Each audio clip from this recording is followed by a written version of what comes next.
How to mute and unmute team chat on Brawl Stars.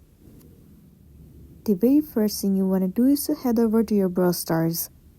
Enter your login credential as in your user ID and the password and log into your specific account. Once you are logged in, it will land you on this page. Now what you want to do is, at the right hand side of the screen, you'll get to see the option where it says team. Click on it. At the bottom left corner, inside personal settings, you can see the option of mute text chat. So in order to mute the team chat, all you want to do is tap on this checkbox. Now if you move into your team chat, you'll see it says text chat muted. Now you won't be able to receive any of the chat from the team. In order to unmute, once again head over to the team option. And then you have to uncheck this box, mute text chat. Once you have unchecked, the team chat will be unmuted successfully.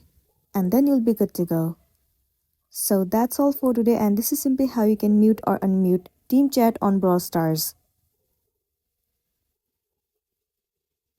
Make sure to smash the like button and consider subscribing if you found this video helpful.